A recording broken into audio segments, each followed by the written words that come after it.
stream. But sudden celebrity never deflected them from their chosen mission. In 1987, in the ruins of a city called Sepphoris, they would once again experience the breathless moment of a major discovery. Look at the lovely It began as they unearthed a magnificent mosaic floor. two hunters, one catching a bird and the other hitting an alligator on the head. It was a meticulous work of pagan art, depicting the adventures of the Roman god Dionysus.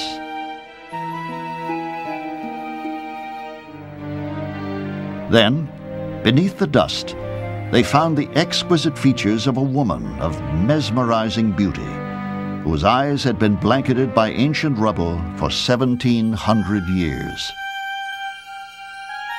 My first thought was, my goodness, what a face. That face really held and captured one's attention immediately.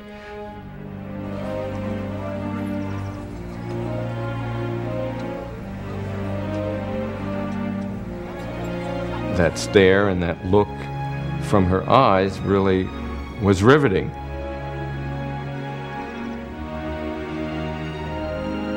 But who was this beguiling female?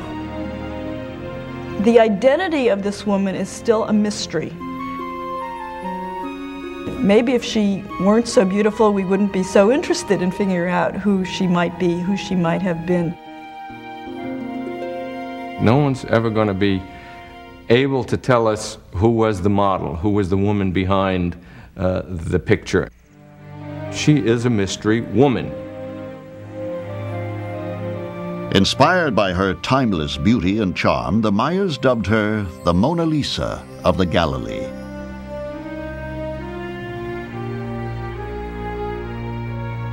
From Sepphoris to Nabratin and throughout the Holy Land, Eric and Carol Meyer's journey of discovery is never-ending. As archaeologists, they feel an intimate kinship with the soil they explore. Judaism and Christianity were born on this little plot of land 2,000 years ago. That's what brought me there, that's what keeps me there, that's what continues to fascinate me about that place, and I suspect it will till I die. Today's archaeologists in the Holy Land have one great advantage over their predecessors: high technology.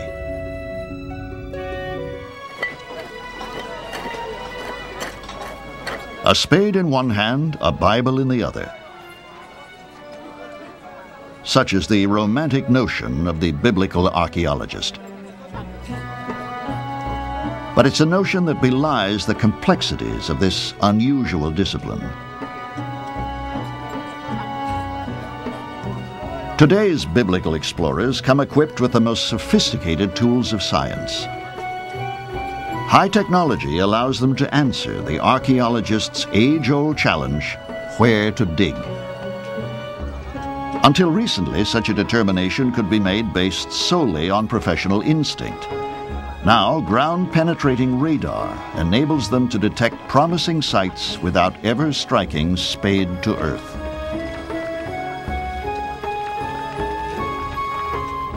A mobile radar unit sends electromagnetic impulses into the earth. Bouncing back from obstructions, these impulses reveal underground anomalies, which are translated into images on a computer monitor. The radar can detect artifacts, buildings, even entire buried cities.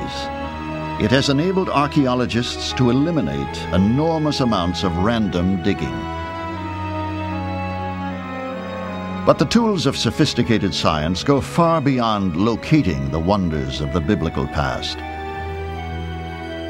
At DNA research facilities, archaeologists may soon be able to extract secrets even from the human remains of those who populated the world of the Bible. Though buried for untold centuries, the bones of the ancients contain vital genetic clues, which can tell us much about who they were. When I was a student, if anyone had described that kind of analysis, people would have laughed at them. Today, it's a tool that's gradually coming into use, an expensive and complicated tool, but one that in the end may prove enlightening. Without question, the most significant new tool of archaeologists is the computer. With it, they have begun to open fascinating new worlds of discovery. When I was a graduate student, we hadn't heard of computers yet, and we couldn't have imagined how computers would transform the field. Today, we can do things with computers that are stunning. In my day, when you excavated a building, you drew a flat plan of it. You might have an artist or an architect do a kind of three-dimensional reconstruction, but that was about all you can do. Today, we can use computers not only to reconstruct the building in all of its details, but we can manipulate the model in various ways so as to reveal things we never would have dreamed of knowing.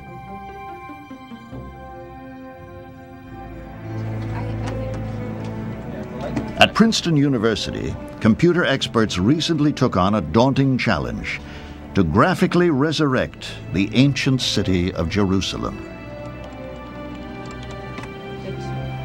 It was a problematic project for Dr. Oleg Grabar and his task force, for though Jerusalem has endured since the days of antiquity, its ancient face has become obscured by the modern. The city of today is cluttered with buildings, with people, with TV aerials, with all kinds of new things. They take away from what the city did look like in the past. As a historian, I wanted to reconstruct that past and to remove the contemporary skin.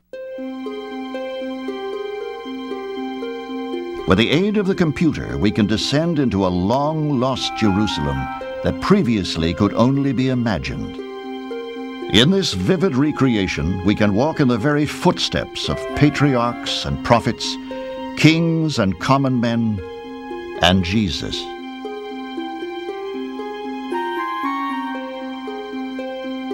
Marvels of technology such as this continue to revolutionize the field of archaeology. But veterans in the discipline realize that even the most advanced tools of science will always have limits.